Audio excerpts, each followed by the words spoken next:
오전 예배 설교 본문과 같습니다. 구약성경 1027페이지 또는 28페이지 이사야서 49장 1절부터 7절까지의 말씀입니다.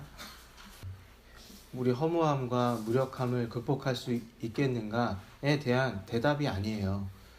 저는 그거에 대해서 충분히 설명을 드리지도 않았어요. 그러니까 제가 오전에 강조하고 싶었던 것은 우리가 허무함과 무력함을 겪는다는 거예요. 우리 앞에 허무함과 무력함이 있다는 거예요. 우리와 그리스도 사이에 허무함과 무력함이 있다는 그것을 강조한 거예요. 그것을 극복하려면 마지막이라 4절에서 종이 나의 신원이 여호와께 있고 나의 보응이 나의 하나님께 있느니라, 이런 태도를 본받아야 된다. 틀린 말은 아니지만 이것은 그냥 방법에 대한 것에 초점을 맞춰서는 안 될 것 같아요. 내가 이렇게 할 때 어떻게 해야 됩니다. 이렇게 할 때는 어떻게 해야 됩니다. 그렇게 해서 정말 뭔가 문제가 해결이 되나요? 아닙니다. 일단 내 문제가 뭔지, 그 원인이 뭔지를 알아야 방법을 제시해도 그것을 따라할 수가 있겠죠. 그래서 우리가 알아야 할 것은 인간은 누구나 무력함과 허무함 앞에 서 있다는 거예요. 그리고 그것을 극복할 수 없다는 것입니다. 그러니까 우리는 무엇을 할 수 있고 무엇을 할 수 없는지를 알아야 돼요. 그러니까 예수 그리스도께서 이 땅에 오신 목적은 인간이 할 수 없는 그 일을 하시러 오신 거예요. 우리가 할 수 없는 그 일이 무엇인지를 알아야 예수님의 사명이 무엇이고 무슨 일을 하셨는지 그래야 이해할 수가 있는 거예요. 그런데 내가 무슨 일을 할 수 있는지 모른다. 무슨 일을 못하는지를 모른다. 이러면은 예수님을 이해할 수가 없어요. 그렇게 되면은 예수님이 하신 일이 뭔지를 이해할 수 없고, 결국엔 어떻게 됩니까? 왜 죽었는지를 몰라요. 예수님이 왜 죽었는지를 모르고, 왜 죽었는지를 모르니까 그냥 허무하고 그냥 무의미하게 보일 수밖에 없는 거예요. 그건 당연한 귀결입니다. 물론 우리가 몸이나 마음이나 또 어떤 삶이 이렇게 무난할 때는 그거에 대해서 큰 의심을 안 가질 수 있어요. 하지만 사람은 누구나 죽음에 직면하게 돼요. 죽음에 직면하게 되면 당연히 구원을 바랄 거 아니겠습니까? 그렇지 않겠어요? 두렵지 않겠어요? 그러니까 내가 지금까지 믿어왔던 신앙으로 구원을 받기를 원하지 않겠어요? 그러면 예수님께서 무슨 일을 하셨는지를 정확하게 이해하고 있어야 되잖아요.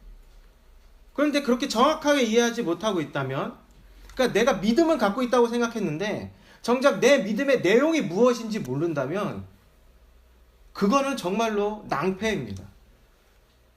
낭패예요. 그것을 모르면, 그런 믿음의 내용이 없으면 십자가를 봐도 이해할 수가 없는 거예요. 우리 죽음 앞에 그런 고민을 하면 안 되겠죠. 죽음이 직면했을 때 물론 그때가 가장 선명하게 볼 수 있는 기회이기도 하지만 사실 그 전에 그런 믿음이 있어야겠죠.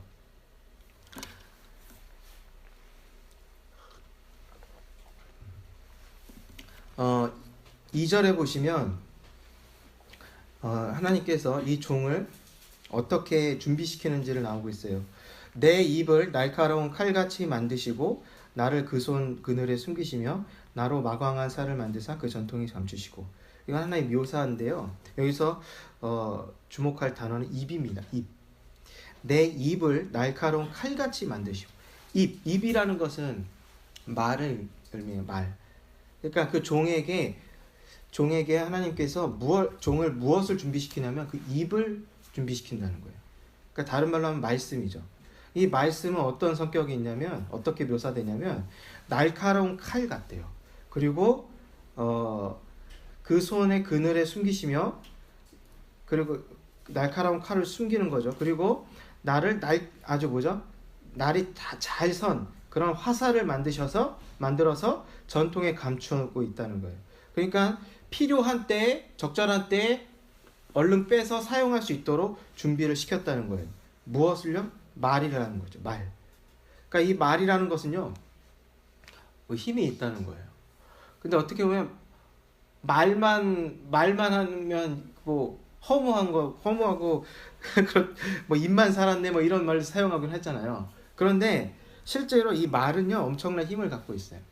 우리가 사는 사회가 민주주의 사회 아니겠습니까? 그 세계 대전이 지나면서 철학자들은 이 말이야말로 우리의 삶을 지배하는 가장 큰 힘이라고 그런 것을 발견했어요. 그러니까 말로 설명할 수 없는 것은 알 수가 없죠. 사람은요 말로 설명할 수 있는 것만 알 수가 있어요. 그 너무 당연한 말 같지만 이를 거꾸로 보면 뭐냐면 말이 우리가 무엇을 생각하게 하고 우리의 삶을 결정한다는 거예요. 말이요. 그래서 선전이라는 게 있지 않습니까? 선전. 그러니까 그 선전이라는 것은 이제 세계 1, 2차 대전에서 사용되었던 것인데 선전의 특징은 이거예요. 어떤 기본적인 사실이 있어요. 사실이 있는데 이것을 자기의 의도, 그러니까 목적의 그 사실을 이용하는 거예요.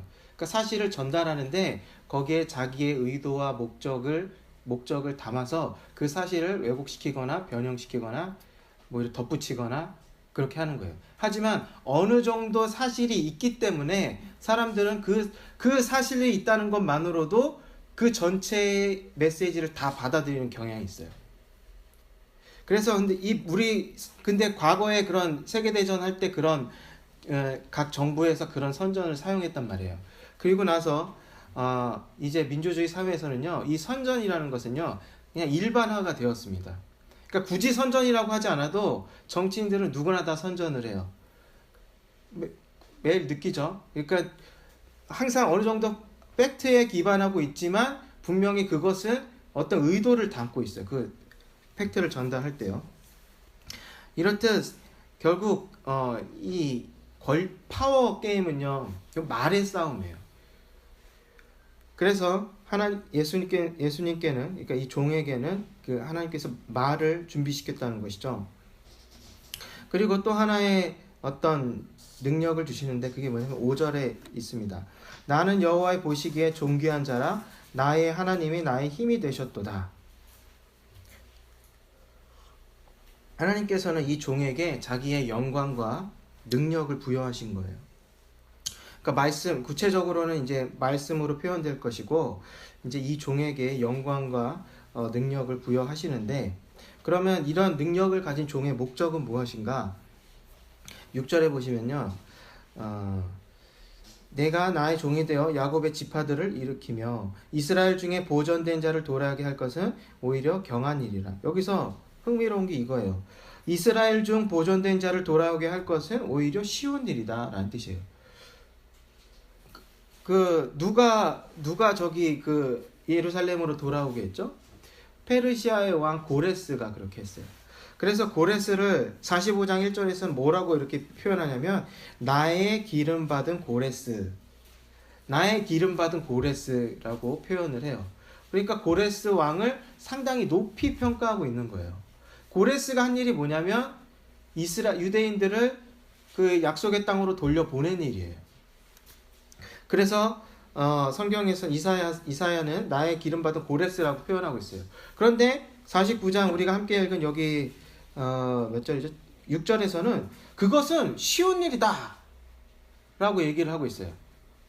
그러니까 그 유대인들을 돌려보내는 일은 다른 진짜 목적에 비하면 쉬운 일이라는 거예요. 그러면 이 종의 진짜 목적, 궁극적인 목적은 뭐냐면 그 뒤에 있어요. 내가 또 너로 이방의 빛을 삼아 나의 구원을 베풀어서 땅끝까지 이르게 하리라.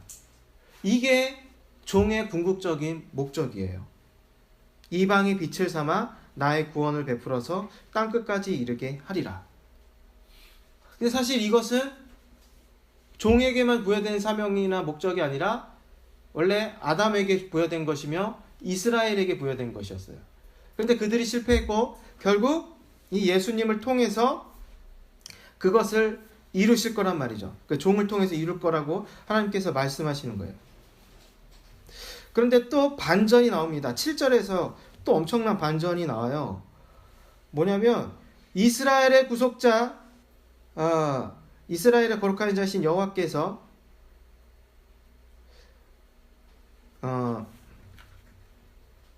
사람에게 멸시를 당하는 자, 백성에게 미움을 받는 자, 관원들에게 종이 된 자에게 이같이 이르시되 너를 보고 열왕이 일어서며 방백들이 경배하리니 이는 너를 택한 바 신실한 나 여호와 이스라엘의 거룩한 자는 이남이라. 여기서 반전이 뭐냐면 첫 번째로 사람에게 멸시를 당하는 자, 백성에게 미움을 받는 자, 관원들에게 종이 된 자가 그러니까 열왕과 방백들에게 경배를 받는 일이 생긴다는 거예요. 이게 큰 반전이죠. 그런데 이 멸시를 당하는 자, 백성에게 미움을 받는 자, 관원들에게 종이 된 자는 누구냐면 다름 아닌 누구예요? 예수님이지만 여기서는 종이에요, 종. 그러니까 앞에서는 엄청난 사명을 부여받았어요. 하나님께서 그 종의 입을 준비시키시고, 그리고 존귀하게 여기시고 능력도 부여해 주시고 이랬는데, 그래서 말 그대로 이제 이 땅에 파송이 된 거예요. 그런데 무슨 일을 겪어요? 사람들에게 멸시당하고 미움받고 막 종처럼 하찮게 여김을 받는다는 거예요. 이게 큰 반전이라는 거예요. 그러니까 하나님께서 하나님의 귀한 종이 능력 있고 존귀하게 여기는 받는 종이 이 세상에서는 멸시를 받는다는 거예요. 그러면 왜 멸시를 받았을까요? 왜냐하면 이 종은요, 사람이 할 수 없는 일을 대신하기 위해서 왔잖아요.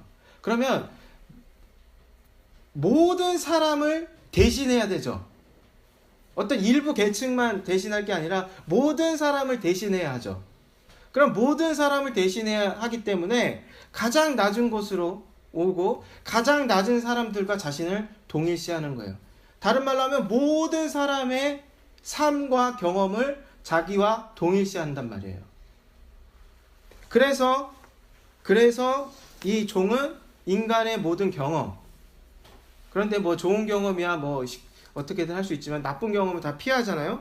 그러니까 그런 멸시받고 천대받는 그런 사람들과 자신을 동일시하는 것이죠. 그런데 이 사람이 어떻게 됩니까? 이 종이 왕들과 방백들에게, 방백들이 신하들이나 뭐 귀족들이나 이런 사람들인데, 그런 귀족들이나 이런 높은 사람들에게 경배를 받게 된다는 거예요.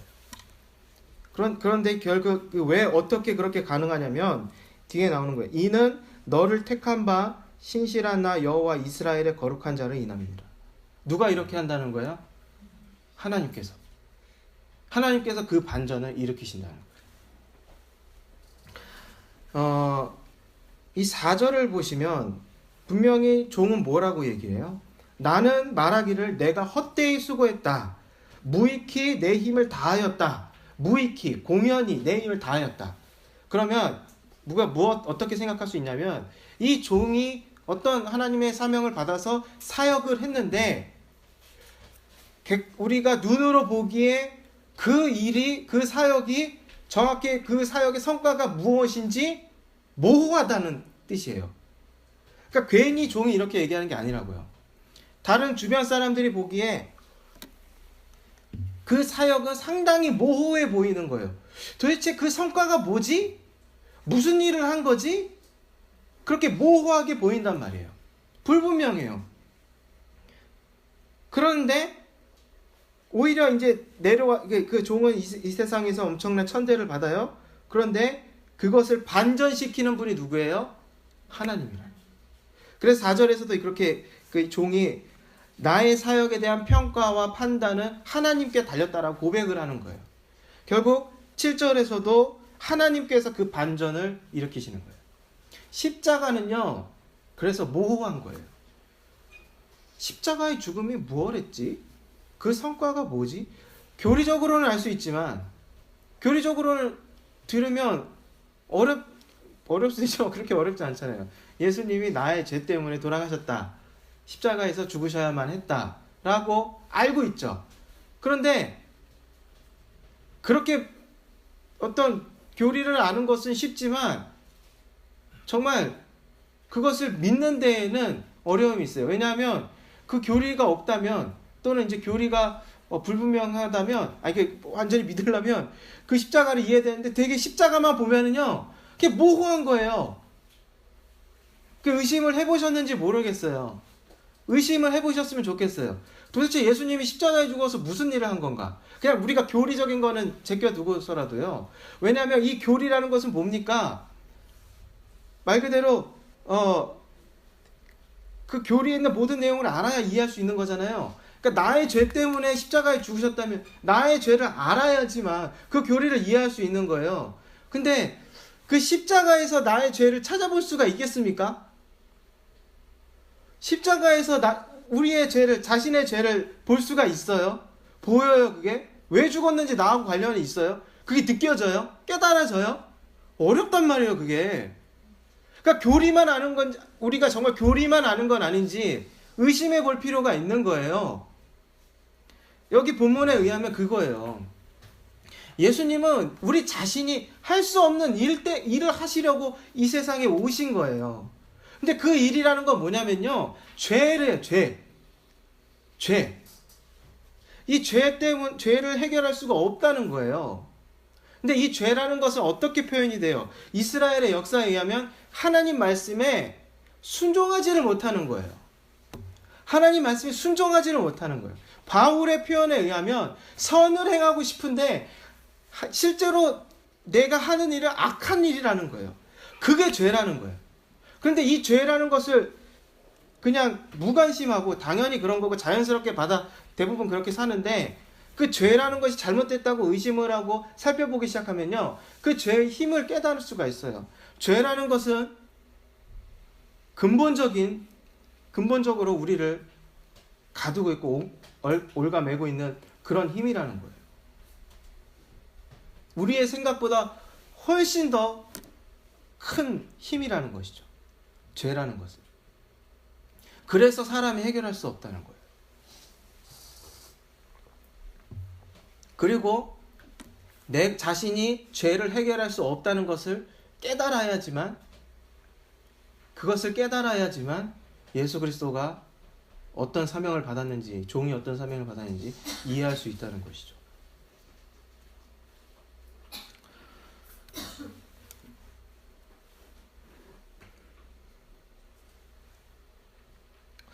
그리고 나서 이제 우리는 물론 이제 그 죄라는 것이 뭐 각자의 죄를 깨닫는 정도는 다를 수가 있지만 그래도 뭐 죄를 완전하게 깨닫기 전에는 그 예배도 드리면 안 되고 교회도 나오면 안 됩니까? 이렇게 생각하실까봐 그런 게 아니라 우리는 계속 말씀을 들으면서 그러니까 알아가는 거예요. 그러니까 이 종의 능력은 어떻게 표현되냐면 이 말로 표현되는 거예요. 믿음은 들음에서 난다 그랬어요. 그러니까 이 말씀을 들으면서 죄의 실체를 나의 안에 있는 죄의 실체라는 게 있다는 것을 의심해 가는 거예요. 의심해 가는 것이고 그리고 어느 순간에 도무지 내가 내 인생을 다 헌신해도 해결할 수 없는 죄의 문제를 발견하게 되는 거예요. 그 깊은 절망. 그리고 이 죄라는 것은 결핍이라고 말씀드렸죠. 이 결핍이라는 것은 하나님과의 관계가 깨짐으로써 결핍이 생기는 거거든요. 그러면 결핍이 많잖아요, 우리 삶에. 부족함이 많아요. 그런데 우리는 성경에서 말하는 죄라는 관점으로 보기는 쉽지 않아요. 그냥 당연한 거라고 생각을 하고 살아요. 이 세상이 원래 그런 거지. 이 세상은 뭐 자원이 다 무한정대로 있는 게 아니니까 가난한 사람도 있고 부자도 있고 또 건강도 그렇고 건강도 이제 뭐 부족함이 있거나 너무 과잉이 되거나 그래서 깨지는 거지 뭐 건강 상태 깨지는 거 이렇게 너무나 자연스럽게 받아들일 수도 있는데 이 죄라는 관점으로 보면은 이게 정상이 아니라는 거예요. 우리의 삶이 이 악한 걸로 이제 가득 차 있고 부조리하고 불공평하고 정의가 사라지고 이런 것들이 정상이 아니라는 거예요. 결핍이라는 거예요. 그래서 죄라는 관점으로 보면 이것을 해결할 수 있습니까? 해결할 수가 없어요. 그러니까 그리스도인들이 교회가 이 세상을 살아갈 때 어떻게 살아가죠? 나그네로 살아간다고 성경은 얘기하잖아요.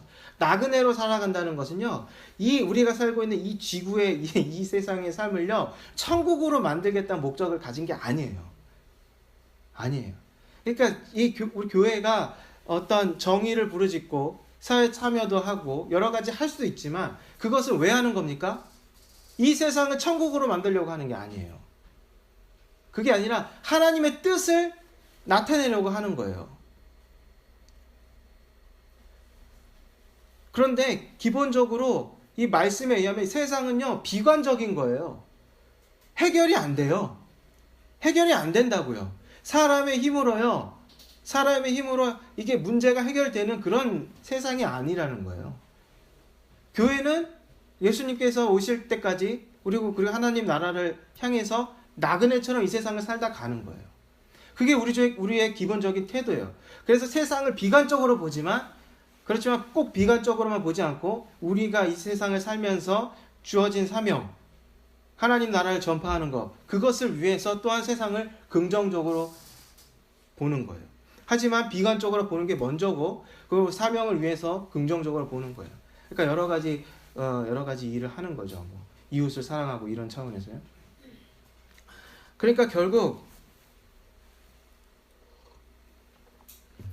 우리가 이 종의 사명을 알려면요, 이 죄라는 실체를 이해할 수 있어야 돼요. 이해해야 되는 거예요. 그러고 나서 누구를 의지할 수 있게 됩니까? 그러면요, 하나님을 의지할 수 있게 된다. 하나님께 의지할 때 무엇을 어떻게 해달라고 구하는 거예요? 우리 자신이 할 수 없는 그 죄를 극복하게 해달라고, 해결시켜달라고 그렇게 구할 수 있게 되는 거예요. 뭔가를 알아야 구할 수가 있잖아요. 뭔가를 진심으로 알아야 그것을 구할 수가 있는 거예요. 우리는 우리 자신의 습관도 잘 못 바꾸죠.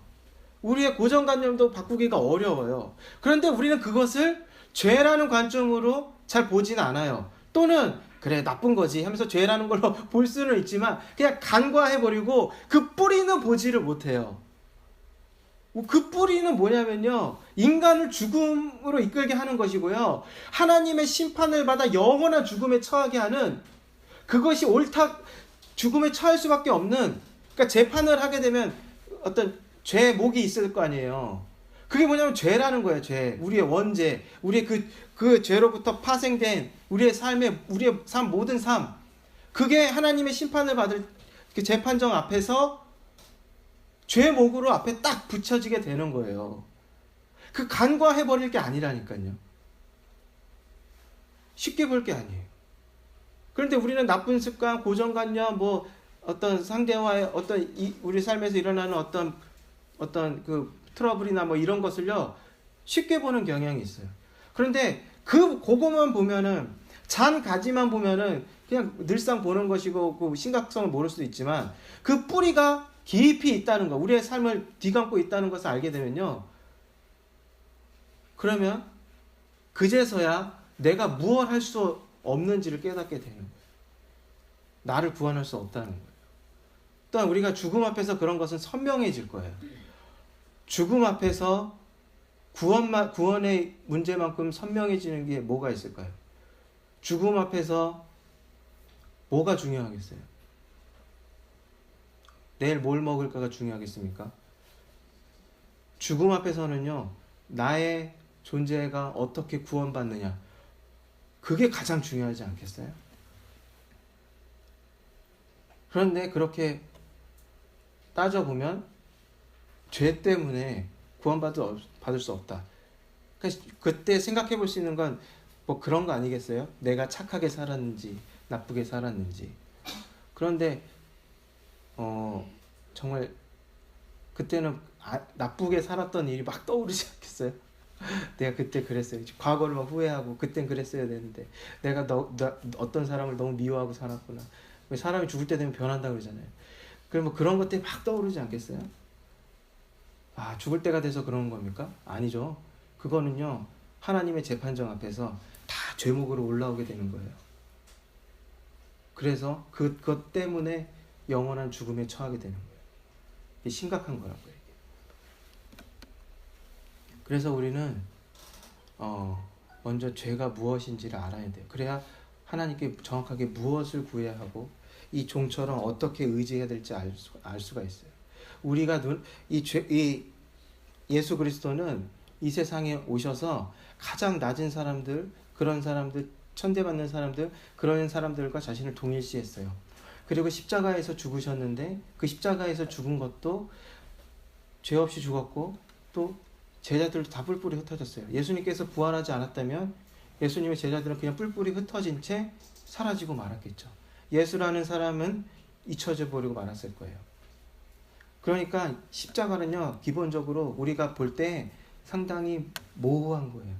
선명하게 우리가 이해할 수 있는 게 아니라고요. 원래 그런 거예요, 십자가가. 그런데 우리가 말씀을 보니까 그 십자가를 해석해 주잖아요. 그 십자가는 우리의 죄를 해결해 주기 위해서 예수님께서 죽으신 것이다. 대속하신 것이다. 그 피값으로 우리를 산 것이다. 그런데 왜 그렇게 해야만 했냐면 사람이 스스로 구원할 수 없기 때문에 라는 거예요. 이것이 그냥 제가 이렇게 말씀드리면 여러분 그냥 잊지 않고 계속 생각하실 수도 있어요. 그러니까 하나님께서 왜 예수님께서 왜 죽으셨지? 나의 죄 때문에 죽으셨지. 그냥 그렇게 알고만 있을 수도 있다는 거예요. 그런데 그 알고만 있는 것을 깨달으려면 반드시 죄가 무엇인지를 깨달아야 되고 죄가 얼마나 심각한 것인지를 깨달아야 되고 그 결과 우리가 영원한 죽음에 처할 수 있다는 것을 깨달아야 돼요. 그러니까 두려운 것으로 우리가 알지를 못하면 이 사명을 이해할 수가 없어요. 그리고 이 7절이 결론인데 그 반전을 일으키시는 분, 그 하나님의 은혜가 어떤 것인지를 그 후에 알 수 있는 거예요. 하나님의 은혜가 무엇인지 그제서야 알 수가 있는 거예요. 나의 연약함, 나의 한계를 깨닫고 예수 그리스도께서 하신 일을 깨달은 후에 하나님께서 무슨 일을 하셨는지 그제서야 이해할 수가 있어요. 저도 이렇게 말씀을 볼 때 다시 한번 생각하게 되는 것 같아요. 그러니까 뭐 모르는 내용으로는 모르는 내용은 아니지만 이렇게 말씀을 보면서 들으면서 이렇게 생각해 보지 않으면 저도 모르게 그냥 타성에 젖어서 살 때가 많아요. 그렇다고 모든 저의 삶의 모든 문제를 다 민감하게 다 죄와 연관시켜서 막 신경질적으로 살 필요는 없다고 봐요. 그렇게까지는 볼 필요는 없는데 그렇지만 말씀을 듣지 않으면 너무 쉽게 잊혀지고 그 심각성을 모르고 내가 무슨 말을 하고 무슨 행동을 하는지 그것을 판단할 수 있는 그 능력을 상실돼 버리는 건 사실인 것 같아요.